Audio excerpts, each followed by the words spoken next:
People, Deluded, I'm back again. It's always a pleasure to sit here and speak with you guys. So I appreciate the support each and every time, whoever you are, wherever you are. Quick one, it's a slow day in terms of transfers in general and specific to Arsenal transfers, you know, the Parties, the Arawas, you know, all of these rumours that have been rumbling for a couple of weeks / months in some cases are still there. There isn't anything new really and truly. You know, hopefully there's some progress on the Party or Ara front. If not, you know, away from those two individual players and just focusing on their sort of specialist role. Like if you remove the name Thomas Partey, that's a box-to-box midfielder. You remove the name Arawa, you've got an 8 / someone who can be a deep line and whatever. You get what I'm saying, people. You know, so if we can't get them targets, which would be dreamy, you know, it would look very amazing. You know, for me in Football Manager, I'd have great options to play with. On a Saturday, Sunday, it would really gas me and believe in our quest to get top 4. But if we can't get them, I just want to see those two, you know, the box-to-box / the creative midfielder. I want to see those two areas identified. You know, if you can't get your A target, can you get your B? Can you get your C? Can you get your D? You know, we've known for a while we've needed to do due diligence. Arteta, who has more of a say in transfers, has alluded to these things. So it's not over till the fat lady sings, but come October the 1st or whenever the window shuts, that's when I offer my real opinions, because I don't know if the club are working on anything. On one hand, I think silence is deafening and it tells you everything. On the other hand, when someone in life is silent or quiet, ramblings could be going on. I'm not Edu, I'm not related to Edu or Vinay or Arteta or anybody in the club to know what we're doing in it. I'm just going to have faith in that, you know, anything Arteta said, he's backed up his chat and he's followed through. I don't have him down as a mouthpiece. I have him down as someone that means what he says and says what he means. So we'll have to wait, people, really and truly. But in relation to who we've been linked with, first and foremost, Kolasinac has been linked with West Ham. Now, considering his wages, I'm not too sure if West Ham will go for that. Again, I don't know West Ham like some fans do. Do they need a left back in particular? I can't tell you the left back for West Ham. Is it still Cresswell? I don't even know. So maybe it would appeal to Kolasinac. You know, he wouldn't have to move too far. He'd still be in London, which is an attractive proposition. You know, West Ham are a Premier League club, so at the end of the day, you know, there's money to be made. There's still the law of the Premier League. You know, they've got some decent players. The only thing that could probably give him cold feet is, you know, West Ham is. I've got a lot of time for West Ham fans and the club in general. The problem is the people at the top don't necessarily reflect the fans and the players' desires. You know, you've seen it with the lad who went West Brom Grady's a baller. Remains to be seen if all this circus will be backed up, which I think it will be, but he's left. You know, if it's not that, you've got people on Twitter, you've got, you know, fans going at it with owners, and, you know, it's just bare disrumblings and stuff like that, mainly specifically at the people above fan and player level. So maybe if Kolasinac is in tune or his agent's doing his right job and he tells him these sort of things, you know, then that could give him cold feet. Again, West Ham's a good club to sign for, and I definitely hope there's legs to this, because we need to move players on.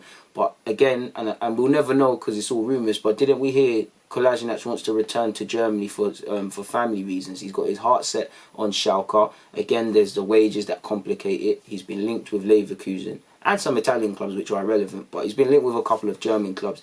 If he wants to return to Germany and he signs for West Ham, does that make sense, people? Again, this, you know, this is transfer window season. People are just making things up, sensationalizing things, and, you know, just getting clicks. But surely it doesn't make sense. You can't leave art. You can't say you miss Germany or want to return for personal reasons, whether that's family or something serious, which I hope it's not, and then sign for West Ham. You know, how could, you know, you've gone from north to east. Is East London closer to Germany statistically? I don't know. I'm not a maths man. But it doesn't make much sense, in my opinion. And, you know, Arsenal and West Ham have been linked with each other's players all window, people. They've been linked with El Nene. We've been linked with Felipe Anderson and things like that. So we'll have to see how these things develop. If you want to give us someone, give us Declan Rice, man. That's a player I'd like in Arsenal's midfield. Speaking of West Ham, apparently West Ham have held talks with Marcos Polo's representatives, with Team Talk reporting that the Hammers are leading the likes of Arsenal and Leeds United in the race for his signature. Those that don't know him, I don't know too much about him, but I have seen some, you know, some bits and bobs about him. He's a 19-year-old striker that plays in Brazil for Fluminense. Now, you know, he's been linked with Watford, he's been linked with Leeds, he's been linked with West Ham. You know, I don't know too much about him to know his true level, his potential. But you know me, I got a lot of bias towards Brazilian players, and when I hear 19 that shows potential, you know, I don't know for work permits and all of these sort of things, but I'll be on that. reading the report, it did say he's got a £40 million release clause, or there was a £40 million euros or something like that release clause that they want. So again, is us and Leeds and other teams that are not West Ham being linked with this Donny just to drive up interest and add pressure? I don't know, to be fair. And again, there is a case for Arsenal to sign a striker. Maybe it might not be a priority, but there is a case to sign a striker. Is this rumours being invented because of that? Because surely if you're struggling over, again, like I said, if he's got potential, if he can, I'm not saying he's the next Neymar, but if he could be the next Neymar or next bad boy footballer, I'm all on that.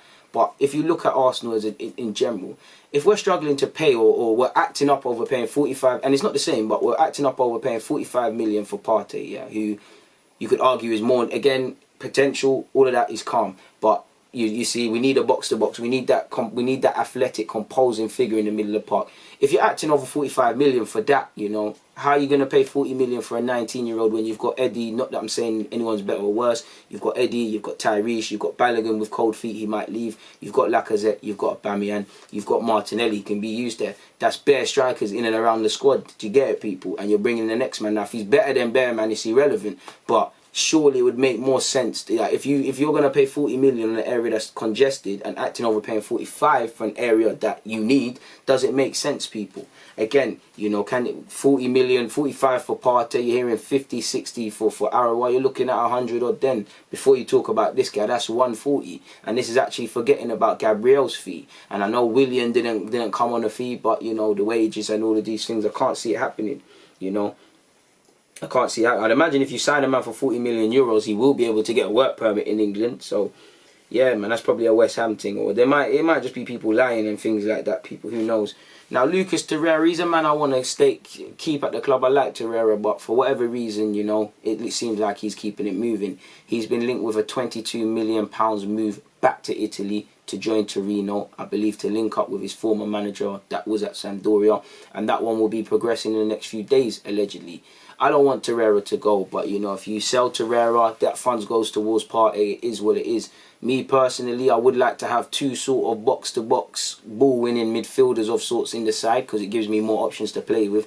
But I'll take that. You know, it might need to be a necessary evil. You know, Torreira's had a weird 2 years at this club. He's been a good signing for us. He was first name on the team sheet.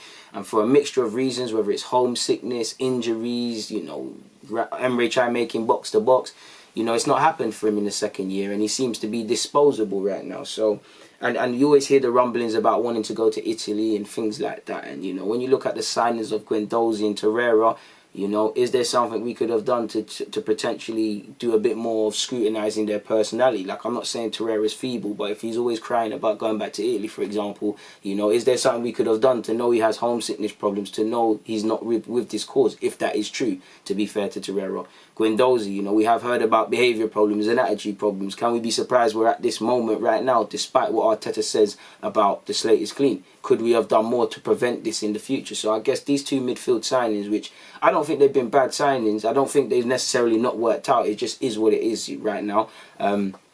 Is there something we could have done better in hindsight? It is what it is. I definitely feel there's a space for Torreira in the side, but it's not my opinion. It's Arteta's. I don't think Torreira's been a flop, but I do think he has cold feet about staying at this club, and I am quite tired of seeing his agent always talk. So if you're not with this cause, you need to, with all due respect, you know, off, sort of thing. So there isn't much new rumours. It's the same old recycled one. The one rumour that's recycled that I actually want to see happen is Aubameyang announced a new deal. By the time this video comes out, I want to have to say I'm bringing out another one because it's officially been announced.